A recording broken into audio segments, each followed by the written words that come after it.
We always say on this broadcast, your stories, your community. So let's go to San Diego now. Joining us now is the mayor of San Diego, Todd Gloria. Todd, Mayor, first of all, our condolences for such enormous loss in your community. My thoughts, first of all, with the people who are the victims of this tragedy. What's being done by your city leaders to help them? Well, presently, we are stepping up patrols in the area around all of our houses of worship, including our city's mosques. No one should have to worship in fear, and obviously many are today. Beyond that, we're working closely with Imam Taha and the folks at the Islamic Center to provide support to the three families who have suffered this tremendous loss. And there'll be much more work in the days and weeks ahead. We've had a long, positive relationship with Imam Taha. He's a local icon, and that relationship is going to help carry us through these difficult days. You know, one of the people who spoke outside the scene of this tragedy said much needed to be done to create a culture and a community where these type of crimes do not happen. These crimes now in your city that are being investigated as hate crimes. What's the answer that you're going to provide to your citizens to try to ramp down the rhetoric? Well, sadly, Reed, I think a lot of this rhetoric comes from the very top, but it's difficult for those of us on the local level to try and counter-program against some of the larger national voices that do demonize Muslim Americans. What I can simply say is that San Diego is a proud border city. We're the 8th largest city in the country, but we often operate like a small town. We're a diverse community, and we're one of the safest big cities in the United States. Yesterday, obviously, is an exception to that, and when that happens, we have to look at it closely and figure out how we must do better. It's a combination of things. You know, our police department operated fantastically yesterday. This is why we fund, train, and equip them to do this work.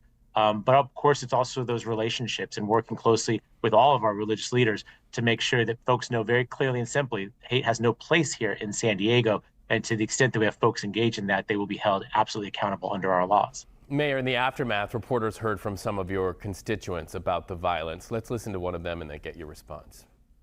They went in there looking for people gathering there for religious reasons.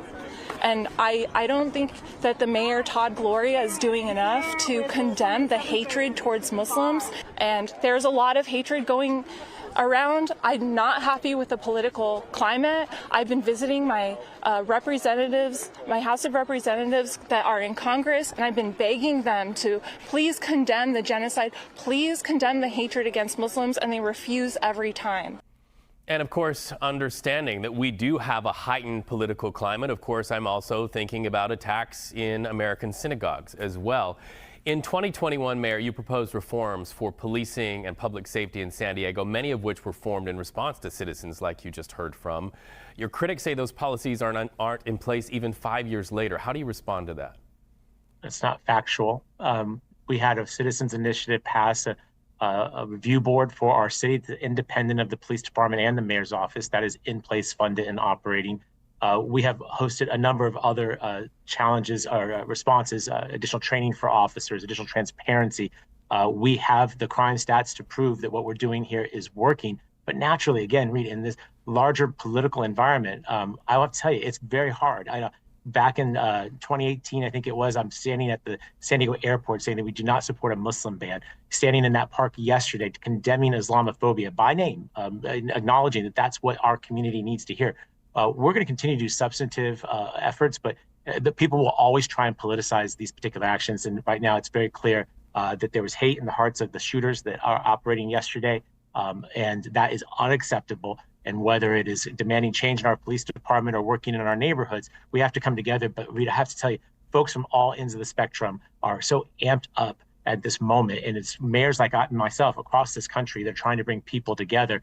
And often that doesn't align with what gets clicks and views on social media. But the fact of the matter is that this is a very safe city. And that's because of the work that we do on a daily basis. You know, I do agree that these conversations need a longer format conversation than is allowed in something like a small TV segment. So I appreciate you really highlighting the need for more dialogue. Let's put that aside and get a little more granular as to those tense moments yesterday. The mother of one of the suspected shooters called, some reports say 2 hours before the violence played out, warning of trouble. Can you say what actions your police department did to engage in the follow-up to that mother's call and maybe answer some questions that some people may have in the days ahead, that how were those 2 crucial hours used to try to stop this? Absolutely. And of course, there's the investigation is ongoing. We will complete all of that and then make that transparent to the public. But what I can tell you is that upon her phone call, and we're grateful for that phone call, the police department immediately dispatched our officers to try and locate this individual. Thanks to the technology that we have in our city, where we have license plate readers, we were able to locate him as he was driving around the community. And eventually, that's why we were able to get to him within 4 minutes of the 911 call. The challenge, of course, is that this is not a perfect system. There can be flaws, and this is what we have to do follow up on afterward, figure out if there's a way to do this better or smarter.